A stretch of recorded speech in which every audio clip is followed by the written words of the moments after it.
আজকের হস্তরেখা বিষয়ক আলোচনায় ঋষিবাণী ইনস্টিটিউটের পক্ষ থেকে আমি শান্তনু আপনাদেরকে স্বাগত জানাই। বিগত বিভিন্ন আলোচনায় বিভিন্ন রেখা সম্পর্কে আপনাদেরকে সম্যক ধারণা দেওয়ার চেষ্টা করেছি। আজকে একটি হস্তরেখার উপরে আমরা কিছু প্রেডিকশন করবার চেষ্টা করব এবং সেই বিষয়ে আমাদের আজকের আলোচনা। করতল বিদ্যার চর্চায় আমাদের এটি ৬৪তম পর্ব। আলোচ্য বিষয় ব্যবহারিক হস্তরেখা বিচার। মূল আলোচনায় আপনাদেরকে স্বাগত জানাই। আপনাদের সামনে রয়েছে একটি হাত, আমরা এই হাতটির সম্পর্কে কিছু বিচার করবার চেষ্টা করব। এইভাবে ছবি দেখে বিচারের ক্ষেত্রে আমাদের প্রথম যে প্রতিবন্ধকতা সমস্যা সেটা হলো আমরা হাতের কাঠিন্য, হাতের উষ্ণতা এই বিষয়গুলি দেখতে পারবো না এবং এই বিশেষ করে বুড়ো আঙুলটি কতটা বাঁকছে, অর্থাৎ এইভাবে যদি আপনারা দেখেন যে বুড়ো আঙুলটি কতটা নমনীয়তা রয়েছে তার উপরে কিন্তু প্রেডিকশন অনেকটাই ডিপেন্ড করে। এবং একই সঙ্গে হাতের যে কাঠিন্য অর্থাৎ মাউন্টগুলি কতটা নমনীয়, কতটা নরম, কতটা হাত চাপলে বসছে এবং সেই বিষয়গুলি তার উপরে কিন্তু প্রেডিকশন অনেকটাই নির্ভর করে। তারই সঙ্গে হাতের যে টেম্পারেচার, এই টেম্পারেচার দেখেও আমরা কিন্তু গ্রহদের প্রভাব অনেকটাই বুঝতে পারি। দ্বিতীয়ত যে বিষয়টি সেটি হলো মানুষটির যে শারীরিক দৃঢ়তা, সেটি বুঝবার জন্য আমাদের এই হাতটি এদিকে কতটা বাঁকছে, অর্থাৎ এই যে হাতটি বাঁকছে, এই যে ব্যাপারটি, এই ব্যাপারটিকে কিন্তু আমাদেরকে দেখতে হবে যে হাতটি বাঁকছে না, তো কম বাঁকছে, কোনো কোনো ক্ষেত্রে দেখা যায় হাতটা অনেকটাই বেঁকে যাচ্ছে, তো সেই ক্ষেত্রে প্রেডিকশন চেঞ্জ হবে। আরেকটা জিনিস আমরা পারফেক্টলি এই ধরনের হাতের ছবিতে বুঝতে পারি না ছবি দেখে প্রেডিকশনের ক্ষেত্রে, সেটা হলো হাতের বর্ণ। হাতের বর্ণ এক্স্যাক্টলি কিরকম টাইপের সেটা কিন্তু কম্পিউটার ওরিয়েন্টেড ইমেজ বা এই ধরনের ফটোতে পরিষ্কার বোঝা যায় না। তো এই সমস্ত প্রতিবন্ধকতা সত্ত্বেও আমরা হস্তরেখা বিচার আমাদেরকে করতে হবে। বর্তমানে শিক্ষা, বিচার সমস্তটাই অনলাইন ডিপেন্ডেন্ট হয়ে গেছে, তো সেই ক্ষেত্রে আমাদেরকে দেখতে হবে। তো হাত দেখবার ক্ষেত্রে প্রথমেই আমি আপনাদের যে বিষয়টি শিখিয়েছি হাতের আকৃতি, আঙ্গুলের সঙ্গে হাতের করতলের যে ক্ষেত্র তার দৈর্ঘ্যের অনুপাত, এই বিষয়গুলি দিয়ে আপনারা দেখা শুরু করুন। তো প্রথমেই যে বিষয়টি আমরা দেখতে পাচ্ছি যে আঙ্গুল এবং হাতের হাতের যে আকৃতি, এটি ঠিক প্রকৃত চৌকো হাত বা স্কোয়ার শেপের হাত সেটি কিন্তু বলা যাচ্ছে না। আবার একইভাবে এটিকে আমরা যে একদম লম্বাটে হাত বলবো সেটাও কিন্তু বলা যাচ্ছে না। এই যে মাউন্টের কন্ডিশন গুলো সেগুলো যদি আমরা দেখি তাহলে বেশ খানিকটা গোলাকৃতি টাইপের একটা হাতের শেপ ফর্ম করেছে, এটি একটি বিষয়। দ্বিতীয় বিষয়টি হলো আমরা যদি দেখি যে আহরণের যে অংশটি, অর্থাৎ এই প্রথম দিকের এই অংশটি, এই জায়গাগুলির গ্রহগুলি বিশেষ করে শনি এবং রবি এরা যতটা বেশি ক্ষেত্র পেয়েছে সেই তুলনায় কিন্তু নিচের যে অংশটি অর্থাৎ শুক্র চন্দ্রের অংশটি অর্থাৎ ভোগের যে জায়গাটি সেটি কিন্তু তুলনামূলকভাবে কম। হাতের বর্ণ সেটি খানিকটা কালচে প্রকৃতির, হাতের রেখার গভীরতা অনেকটাই কম। তো এই পরিস্থিতিতে আমরা যে প্রেডিকশন করতে পারবো সেটি হলো এই ভদ্রলোক, তার কিন্তু কঠিন জীবন, খুব স্মুথ জীবন নয়। এরপরে আমরা যদি আরেকটু রেখা ভিত্তিক প্রেডিকশন বা আঙ্গুল ভিত্তিক প্রেডিকশনের দিকে আসি তাহলে সেই ক্ষেত্রে এই হাতে কিন্তু প্রচুর পরিমাণে রেখা দেখতে পাওয়া যাচ্ছে। এই আঙ্গুলেও অনেকগুলি লম্বা লম্বা টাইপের রেখা রয়েছে। তো এইগুলি কিন্তু, এই যে রেখাগুলি আমরা দেখতে পাচ্ছি বহু সংখ্যক রেখা, এই রেখাগুলি কিন্তু মূলত বিভিন্ন ঘটনা নির্দেশ করলেও সিম্পলি যেটা নির্দেশ করে সেটা হলো প্রতিবন্ধকতা, স্ট্রাগল। তো এই ক্ষেত্রে সরাসরি আমরা বলতে পারবো যে জাতকের জীবনে ইজিলি সাকসেস তার পরিমাণ কিন্তু অনেকটাই কম। এরপরে আমরা যদি ক্ষেত্রগুলির দিকে আসি তো সেই ক্ষেত্রে আমরা দেখব বাকি ক্ষেত্রগুলি ঠিকঠাক থাকলেও শুক্র ক্ষেত্রের এই জায়গাটায় অস্বাভাবিক রকমের দাগ দেখতে পাওয়া যাচ্ছে। এই যে এরো রেখা, এগুলো উইল পাওয়ারের অভাব ইন্ডিকেট করছে। জাতক যাই করতে চেষ্টা করুক না কেন আহ দৈব বিপর্যয়ের কারণে ভাগ্য উন্নতিতে বারংবার বাধা, বারংবার জাতকের চেষ্টার মধ্যে ব্যর্থতা, এই বিষয়গুলি কিন্তু ইন্ডিকেট করবে। এরপরে আমরা দেখব ক্ষেত্রগুলিকে একটু দেখব। এই ক্ষেত্রে বৃহস্পতির ক্ষেত্র এবং বুধের ক্ষেত্র এইগুলি তুলনামূলকভাবে ছোট এবং ক্ষেত্রগুলি একটু অদ্ভুতভাবে দ্বিখণ্ডিত প্রকৃতির। এই যে রেখাটি এসছে এই রেখাটি কেমন যেন বৃহস্পতির ক্ষেত্রটিকে ছোট করে দিচ্ছে, সেই তুলনায় শনির ক্ষেত্র বসা, যদিও বসা তথাপি কিন্তু শনির ক্ষেত্রটা বড় হয়েছে। আবার রবির ক্ষেত্রটাও তুলনামূলকভাবে বড়, কিন্তু বুধের ক্ষেত্রটা অস্বাভাবিকভাবে ছোট হয়ে গেছে। হাতের মধ্যে ব্যবসা রেখার উপস্থিতি দেখতে পাওয়া যাচ্ছে। তো আমরা যাই হোক অল্প অল্প করে প্রেডিকশনের দিকে প্রবেশ করি। হাতের মোটামুটি গঠনগত দিকগুলি তো আমরা দেখলাম। তো এবার পার্টে পার্টে প্রেডিকশনে আসি। প্রথমেই দেখছি আমরা বুড়ো আঙ্গুল, এটি একটু লম্বাটে প্রকৃতির থাম্ব। এইখানে হচ্ছে গিয়ে আহ খুব যে মাংসল প্রকৃতির বুড়ো আঙ্গুল তা কিন্তু নয়। তো ফলে ভদ্রলোক মোটামুটি জেদি প্রকৃতির। ভদ্রলোকের মধ্যে স্বার্থপরতার খানিকটা ভাব থাকবে। উইল পাওয়ার বা ইচ্ছা শক্তি তার কিন্তু অনেকটাই অভাব থাকবে। ভদ্রলোকের মধ্যে রিজিডিটি থাকবে। ব্রেল লাইনটা অর্থাৎ শিরোরেখা যেটি সেটি স্ট্রেট মঙ্গলের ক্ষেত্রের দিকে প্রবেশ করেছে, স্ট্রেট মঙ্গলের ক্ষেত্রের দিকে। তো এই যে শিরোরেখা স্ট্রেট মঙ্গলের ক্ষেত্রের দিকে প্রবেশ করার কারণে এর মধ্যে রিজিডিটি থাকবে, যথেষ্ট জেদ থাকবে। কিন্তু এই শিরোরেখা থেকেই আবার একটি শাখা রেখা যেটা কিন্তু দ্বিখণ্ডিত হয়েছে, এবং এই দ্বিখণ্ডিত হয়ে এটি চন্দ্র ক্ষেত্রের মোটামুটি মাঝ বরাবর গেছে, এবং এটিকে যদি আমরা একটু ভালো করে দেখি তাহলে এটি কিন্তু চন্দ্রক্ষেত্রের ভেতরের দিকে প্রবেশ করেছে অনেকটাই। তো এই রেখাটি খানিকটা মানসিক বড় ধরনের চিন্তা, অ্যাংজাইটি, খানিকটা মানসিক বিকৃতি, জেদের কারণে পার্শিয়ালি বিকৃতি, এই ধরনের বিষয়কে ইন্ডিকেট করে। শিরোরেখার সঙ্গে সঙ্গে শিরোরেখা যে স্ট্রেট ফরওয়ার্ড গেছে, শিরোরেখাতে একটি ছোট্ট শাখা রেখা নিচের দিকে নেমেছে। এটি মা বা মাতৃতুল্য কোনো মানুষের জীবনের অকস্মাৎ মৃত্যু সেটিকে ইন্ডিকেট করে। এর জন্য যে বয়স সেটি আমরা আইডেন্টিফাই করব। এই রেখাটি থেকে আমরা যদি একদম স্ট্রেট আয়ুরেখার পর্যন্ত একটি লম্ব টানি, এই বয়সে হতে পারে। এই রেখাটি যেখান থেকে স্টার্ট হয়েছে এখান থেকে যদি আমরা আয়ুরেখার উপরে লম্ব টানি সেটা হতে পারে।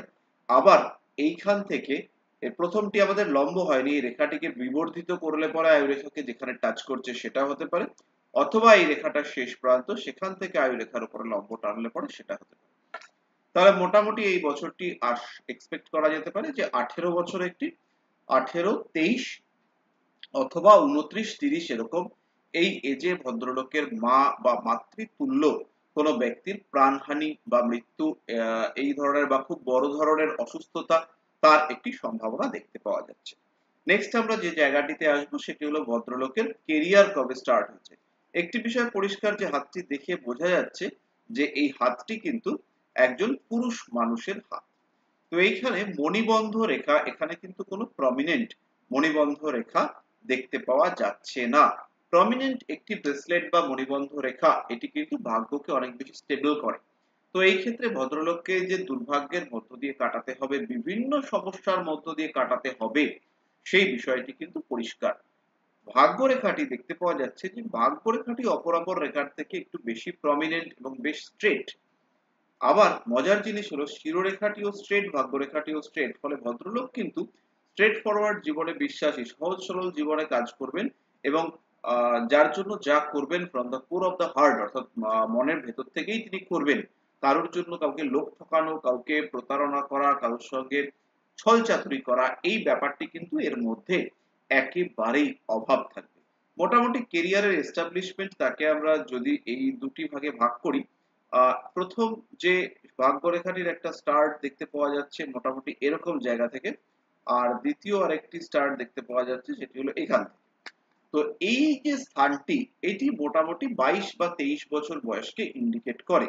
তাহলে 22 বা 23 বছর বয়সে ভাগ্য আরম্ভ অর্থাৎ প্রফেশন বা career start, beginning of the career, সেটা 22-23 এরকম বয়স থেকে শুরু হবে। এইটি চলতে চলতে মোটামুটি 5 বছর বা 6 বছর পরে অর্থাৎ 26-27 এরকম বয়স থেকে কেরিয়ারে একটা চেঞ্জ আসবে। কেরিয়ারে চেঞ্জ আসবার পরে এটি কিন্তু একদম স্মুথ কেরিয়ার চলতে থাকবে। কত পর্যন্ত? না মোটামুটি 45 পর্যন্ত। অর্থাৎ এইখানে যে একটি ছোট্ট জব চিহ্ন তৈরি হয়েছে,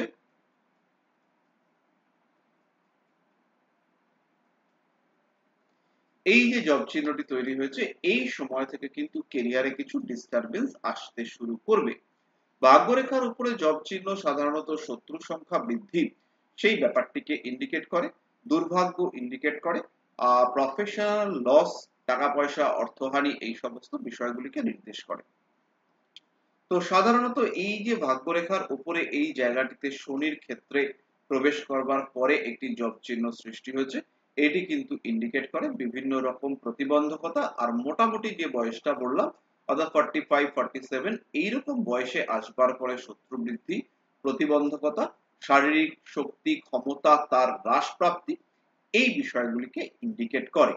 এইবার এই হাতের মধ্যে সবচেয়ে স্ট্রং যে জায়গাটি সেটি হলো একটি খুব স্ট্রং রবি রেখা।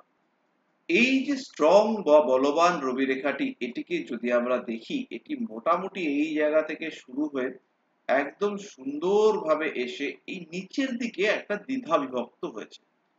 তো রবি রেখার মধ্যে এই দ্বিধা বিভক্ত ব্যাপার এইটা কিন্তু খুব একটা সাপোর্টেড নয়। ফলে জাতকের অ্যাক্টিভিটি লেভেল সেটা সাকসেসের আগে গিয়ে সেটা কিন্তু একটা বাধাপ্রাপ্ত হওয়ার সম্ভাবনা রয়েছে। পৈতৃক সাপোর্ট তার যেমন অভাব রয়েছে, একইভাবে জেদের কারণে ভাগ্যহানি তার একটা ব্যাপার রয়েছে। তবে এই যে দ্বিধা বিভক্ত ব্যাপারটা দুটো পার্ট হয়, এটা যদি ওপরের দিকে কোথাও হতো এটা কিন্তু ভালো সিম্বল ছিল, কিন্তু নিচের দিকে গিয়ে যে দুটি ভাগ হয়েছে এটিকে কিন্তু আমরা ঠিক খুব একটা ভালো বলতে পারছি না। তো এই যে দ্বিধা বিভক্ত রবি রেখা নিচের দিকে হয়েছে এটি ইন্ডিকেট করে রবির সঙ্গে মঙ্গলের একটা রিলেশনশিপ এবং তার ফলে পিতৃ সুখের অভাব, পিতার দিক থেকে কিছু সমস্যা, পিতার দিক থেকে কিছু ডিস্টারবেন্স। একইভাবে আমরা যদি শনির ক্ষেত্রটিকে দেখি, সেই ক্ষেত্রেও শনির এই জায়গাটিতে একটি রেখা সৃষ্টি হয়ে সেটি কিন্তু এইভাবে গিয়েছে এবং এটি একটি সাপোর্টিং ভাগ্যরেখা হিসেবে অংশগ্রহণ করেছে বা দেখতে পাওয়া যাচ্ছে। তো মোটামুটি 47-48 এরকম এজের পরে এই ভদ্রলোকের কেরিয়ারের একটা আলাদা টাইপের ইমপ্রুভমেন্ট, যেখানে কোনো মহিলা, যেখানে কোনো পারিবারিক সাপোর্ট তার বা পরিবেশগত সাপোর্ট তার সম্ভাবনা থাকবে। অথবা আর একটা জিনিস হতে পারে এই ভদ্রলোক কোনো এনজিও বা সেবা প্রতিষ্ঠান তার সঙ্গে যুক্ত হবে। তো এই গেল মোটামুটি আমাদের ভদ্রলোকের কেরিয়ার সংক্রান্ত আলোচনা। এরপরে আমরা একটু অন্যদিকে আলোচনাটিকে নিয়ে যাই। আবার একটি রেখা আমরা দেখতে পাচ্ছি যে এই যে জায়গাটি, এই ভদ্রলোকের হাতে যে বিবাহ রেখার ক্ষেত্রটি সেটি কিন্তু প্রকট নয়। আপনারা যদি লক্ষ্য করেন সেই ক্ষেত্রে বিবাহ রেখার একটি আবছা আবছা দেখতে পাওয়া যাচ্ছে, কিন্তু তার তুলনায় বিবাহের যে প্রতিবন্ধক রেখা এই রেখাগুলি কিন্তু অনেক বেশি। দ্বিতীয়ত একটি বিষয় দেখতে পাওয়া যাচ্ছে সেটি হলো এই জায়গাটি থেকে একটি লাইন এসছে, সেই রেখা, এই রেখাটিও কিন্তু বিবাহে বাধা বা বিবাহের পরে সেপারেশন এই বিষয়গুলিকে ইন্ডিকেট করে। এরই সঙ্গে আরেকটি বিষয় দেখতে পাওয়া যাচ্ছে সেটি হলো, আমরা একটু উপরের দিকে যাব, এই যে মার্শাল রেখা, এই মার্শাল রেখাটিকে আমরা বিবাহের ক্ষেত্রে অত্যন্ত গুরুত্ব দিয়েছি। তো এই রেখাটি কিন্তু এই জায়গা থেকে এসে ইনকমপ্লিট অবস্থায় হয়ে রয়েছে, আর এখান থেকে একটি রেখা আয়ু রেখার দিকে এসছে, যেটা কিন্তু ম্যারিড লাইফে ডিস্টারবেন্স ইন্ডিকেট করে। প্রথমত যেটা বিবাহ হওয়ার ক্ষেত্রে সমস্যা এবং পরবর্তীকালে আফটার ম্যারেজ ডিস্টারবেন্স সেটিকে ইন্ডিকেট করে। এবং যেহেতু রাহু থেকে একটি রেখা এসে মঙ্গলের এই মার্শাল রেখাকে আর কি ক্রস করেছে, এটি একটি রাহু মঙ্গলের সম্মিলিত প্রভাব বা রাহু মঙ্গলের কম্বিনেশন সেটিকে নির্দেশ করে। এবং এই ক্ষেত্রে এই হাতের বা এই হাতের যা কন্ডিশন আমরা দেখতে পাচ্ছি তাতে করে মাঙ্গলিক হওয়ার সম্ভাবনা সেটি কিন্তু রয়েছে এবং ম্যারিড লাইফে ডিস্টারবেন্স সেটি আমরা মোটামুটি বলতে পারা যাচ্ছে। এবার আমাদের একটি প্রশ্ন আসতে পারে যে এই ভদ্রলোকের ক্ষেত্রে চাকুরি করার প্রবণতা বেশি না ব্যবসা করবার প্রবণতা বেশি। তো সেটি দেখবার জন্য আমরা প্রথমে হাতটিকে একটু ছোট করব। আমরা যে করতলের যে জায়গাটি সেটিকে পরিষ্কারভাবে দেখবার চেষ্টা করব।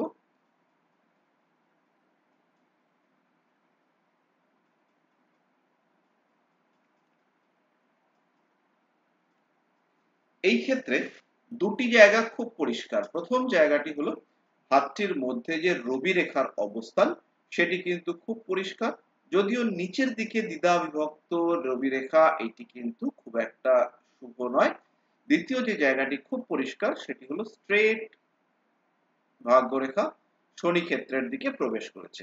এই দ্বিধা বিভক্ত রবি রেখা এবং শনির ক্ষেত্রের দিকে ভাগ্যরেখার প্রবেশ, প্রমিনেন্ট রবি রেখা, এটি কিন্তু মানুষটির জীবনের বহু অপরচুনিটি তাকে শেষ হওয়া ইন্ডিকেট করে। এই হাতটির মধ্যে আমরা প্রপার ব্যবসার রেখা বা বিজনেস ট্রায়াঙ্গেল, যেটিকে আমরা এই ট্রায়াঙ্গেলটাকে বলে থাকি, তো তার কিন্তু প্রপার অস্তিত্ব দেখতে পাওয়া যাচ্ছে না। বুধের ক্ষেত্রটি অদ্ভুতভাবে এই যে কোড়ে আঙ্গুলের নিচের দিকটা, এই জায়গাটি কিন্তু ড্যামেজ হয়েছে, বরঞ্চ শনির ক্ষেত্র, রবির ক্ষেত্র, এই অংশগুলি কিন্তু অনেকটাই বেশি প্রমিনেন্ট হয়ে রয়েছে। তা এবং ভাগ্যরেখা যেটি, সেটি কিন্তু স্ট্রেট শনি ক্ষেত্রের দিকে অগ্রসর হয়েছে। একটি বিষয়ের অভাব রয়েছে, সেটি হলো আয়ু রেখার উপরে যদি একটি প্রপার উন্নতি রেখা থাকতো এরকম জায়গায়, তাহলে আমরা নিঃসন্দেহে বলতে পারতাম যে লোকটি চাকরি করবেই করবে। তো এই ক্ষেত্রেও এই যে মানুষটির যে কম্বিনেশন দেখতে পাওয়া যাচ্ছে, দুটি কম্বিনেশন, একটি হলো এই ভাগ্যরেখাটি স্ট্রেট শনি ক্ষেত্রের দিকে গেছে, শনি ইন্ডিকেট করে চাকরি, দাসত্ব, এবং রবির ক্ষেত্রটি, রবি রেখাটি, এটি কিন্তু খুব প্রপার ভাবে স্ট্রেট হয়ে রয়েছে এবং ভীষণ প্রমিনেন্ট। তো এই ক্ষেত্রে আমরা আরাম করে সিদ্ধান্তে আসব যে এই মানুষটি ব্যবসা নয়, এই মানুষটি চাকরির মাধ্যমেই নিজের কেরিয়ার বা নিজের জীবনকে দাঁড় করিয়েছে বা নিজের যে রুজি রোজগার সেটা করছে। এবার একটি প্রশ্ন আসবে, সেটি হলো এই মানুষটির অর্থভাগ্য কেমন। তো অর্থভাগ্য দেখবার জন্য আমরা যে জায়গাগুলি দেখব, তার মধ্যে প্রথম যে জায়গাটি, সেটি হলো বৃহস্পতি ক্ষেত্র। তো বৃহস্পতি ক্ষেত্রের জায়গাটিতে যদি আমরা যাই, এটি হলো মোটামুটি বৃহস্পতির বৃহত্তর ক্ষেত্র। তো এর মধ্যে প্রমিনেন্ট জায়গা হচ্ছে একদম মাঝখানের জায়গাটি। ফলে এই মানুষটির হাতে টাকা পয়সা বা অর্থভাগ্য এটি কিন্তু হবে। তো অর্থভাগ্য থাকলেও টাকা পয়সা থাকবে, টাকা পয়সা থাকলেও সেই মানুষটি কতটা ভোগ করতে পারবে, সেটি কিন্তু হাতের এই অংশটি থেকে ইন্ডিকেট করবে। বহু মানুষের বহু টাকা থাকে, কিন্তু তারা কিন্তু সেই টাকা অনুযায়ী জীবনের সুখ স্বচ্ছন্দ এগুলিকে ভোগ করতে পারেন না। তো এই মানুষটির ক্ষেত্রে শুক্র ক্ষেত্র এবং চন্দ্র ক্ষেত্রের নিম্নভাগ এতটাই পীড়িত, অর্থ ভাগ্য ঠিকঠাক হওয়া সত্ত্বেও এই মানুষটি কিন্তু আলটিমেটলি সেই অর্থজাত সুখ তা ভোগ করতে সক্ষম হবেন না। এরপরে আমাদের একটি প্রশ্ন আসতে পারে যে এই মানুষটির কোন ধরনের রোগ হওয়ার সম্ভাবনা বেশি। তাহলে প্রথমেই সহজভাবে আমাদেরকে খুঁজতে হবে যে কোন কোন ক্ষেত্রগুলি বেশি পীড়িত এবং কার দ্বারা পীড়িত, কিভাবে পীড়িত। তো এই ক্ষেত্রে এই মানুষটির হাতের মধ্যে সবচেয়ে দুর্বল জায়গা যেটি আসছে, সেটি হলো এই জায়গাটি। তো এই জায়গাটি ইন্ডিকেট করে শুক্র এবং মঙ্গল রিলেটেড যা ক্ষেত্র। এরপরে আরেকটি জায়গা আমাদের ক্ষেত্রে রয়েছে, সেটি হলো এই যে স্থানটি, এখান থেকে শিরোরেখা থেকে একটি রেখা সোজা গভীর চন্দ্রক্ষেত্রের দিকে গেছে, এবং এই রেখা অংশ অর্থাৎ মূল শিরোরেখার থেকে এই শিরোরেখাটির কিন্তু গভীরতা বেশি। আপনারা লক্ষ্য করলে বুঝতে পারবেন। আমরা যদি ছবিটাকে একটু বড় করি, সেই ক্ষেত্রে আমরা দেখতে পাবো যে এই মূল শিরোরেখার থেকে এই যে শাখা অংশটি, তার গভীরতা বেশি। এই যে চন্দ্রক্ষেত্রের দিকে শিরোরেখার শাখা নেমে গেছে, এটা কিন্তু খানিকটা মানসিক রোগকে ইন্ডিকেট করে। এটি আসবার সময় কখন, এটি হলো তিন ভাবে দেখতে পারি আমরা। একটি হলো এই যে উৎপত্তি স্থল, এখান থেকে সরাসরি যদি আমরা আয়ু রেখার উপরে লম্ব টানি, যে বয়স ইন্ডিকেট করছে, অথবা যেখানে এটি আবার দ্বিধাবিভক্ত হয়েছে সেই বয়সটি, অথবা একদম শেষ মাথা রয়েছে সেই বয়সটি। এই তিনটি বয়সের মধ্যেই কিন্তু এই মানুষটির মানসিক রোগ বা মানসিক সমস্যায় আক্রান্ত হওয়ার সম্ভাবনা রয়েছে। তার মধ্যে এই অংশটি মোটামুটি এই জায়গাটিতে এসে একটি রেখা নিম্নগামী হয়েছে। তো এই জায়গাটি থেকে এই অংশটির মধ্যেই আক্রান্ত হওয়ার সম্ভাবনা কিন্তু অনেক বেশি। তাহলে মূলত রক্ত সংক্রান্ত সমস্যা, বৃক্ক বা কিডনি সংক্রান্ত সমস্যা, মূত্রনালী সংক্রান্ত সমস্যা এবং তার সঙ্গে মানসিক সমস্যা, এগুলি কিন্তু মূলত এই জাতককে ভোগাতে পারে। এছাড়াও আমরা সরাসরি হস্তরেখা দেখে আরো কিছু কিছু প্রেডিকশন করতে পারি। সেই প্রেডিকশন গুলিতে আমরা ধীরে ধীরে আসব পরবর্তী আলোচনার দিকে। যেমন দু একটি উদাহরণ দিয়ে আজকে আমাদের আলোচনা শেষ করব। প্রথম টপিকটি হলো এই ভদ্রলোক হলেন যুক্তিবাদী এবং এই ভদ্রলোকের মাতৃসুখের অভাব রয়েছে, এটি আমরা ব্যাখ্যাও করেছি খানিকটা। দ্বিতীয়ত হলো এই ভদ্রলোক চিরকাল একে পরিশ্রম করতে হবে এবং কোনোদিনই পরিশ্রমের যে সঠিক মূল্যায়ন, সঠিক দাম, এটি ইনি কোনোদিনই পাবেন না। এই ভদ্রলোকের রাজনীতি এবং রাজনৈতিক বিশ্লেষণের মধ্যে আগ্রহ থাকবে এবং এই রাজনৈতিক বিশ্লেষণ বা রাজনৈতিক ক্ষেত্রে জ্ঞান থাকা সত্ত্বেও ক্ষমতা ভোগ করা সেটি কিন্তু এই ভদ্রলোকের ক্ষেত্রে হবে না। এই ভদ্রলোকের জীবনে মোটামুটি 35 থেকে 40 45 এই 35 থেকে 45 এই সময়ের মধ্যেই এই মানুষটির বিয়ে হবে এবং বিবাহিত জীবন খুব একটা সুবিধার নয় এবং এর ওয়াইফ এর বউ তার কিন্তু বাইরের কোনো মানুষের সঙ্গে রিলেশনশিপ থাকবে। এই সংক্রান্ত বিষয় নিয়ে তার কিন্তু মানসিক অশান্তি, পারিবারিক সমস্যা, তারই সঙ্গে বাহ্যিক শত্রুতা এই সমস্ত বিষয়গুলি হতে দেখতে পাওয়া যাবে। তো পরবর্তী আলোচনায় আমরা ধীরে ধীরে জানবো যে কিভাবে আমরা এই প্রেডিকশন করতে পারি বা প্রেডিকশন গুলি করি এবং এই সঙ্গে সঙ্গে একটি বিষয় না বললেই নয়, যেটি হলো হাতের তত্ত্ব, যে বিষয়গুলি আমাদেরকে জানা খুব জরুরি। এই যে হাতটি, এইটি দিয়েও আমাদেরকে স্টার্ট করা উচিত ছিল। এই যে হাতের মানুষটি, এর কিন্তু পৃথ্বী তত্ত্বের হাত হওয়ার আংশিক সম্ভাবনা রয়েছে এবং তারই সঙ্গে বায়ু তত্ত্বের হাত হওয়ারও সম্ভাবনা রয়েছে। অর্থাৎ পৃথ্বী এবং বায়ু এই দুটি তত্ত্বের মিশ্রণ এখানে দেখতে পাওয়া যাচ্ছে। হতে পারে ভদ্রলোকের মধ্যে কুম্ভ রাশি বা কুম্ভ লগ্নের সম্ভাবনা রয়েছে, কারণ শনি বায়ু তত্ত্বের গ্রহ এবং সেই শনি কুম্ভ লগ্নের অধিপতি বা কুম্ভ রাশির অধিপতি। অথবা এরকম হতে পারে যে কুম্ভ রাশি কন্যা লগ্ন বা কন্যা লগ্ন কুম্ভ রাশি, এটি হতে পারে কন্যা লগ্ন তুলা রাশি, এরকম হতে পারে। তো এই ধরনের কম্বিনেশন হওয়ার সম্ভাবনা রয়েছে এবং ওভারঅল এই হাতটির যদি আমরা কোয়ালিটি নিয়ে আলোচনা করি, সেই ক্ষেত্রে হাতটির কোয়ালিটি কিন্তু খুব একটা ভালো কোয়ালিটি নয়। স্ট্রেট ফরওয়ার্ড সহজ সরল মানুষের হাত, যাকে সারা জীবন পরিশ্রম করেই নিজের পেশা কন্টিনিউ করতে হবে। তো আজকের আমাদের আলোচনা এই পর্যন্তই। আমরা আবার পরবর্তী আলোচনায় ফিরে আসবো পরবর্তী ক্লাসে। সুস্থ থাকুন, ভালো থাকুন, নমস্কার।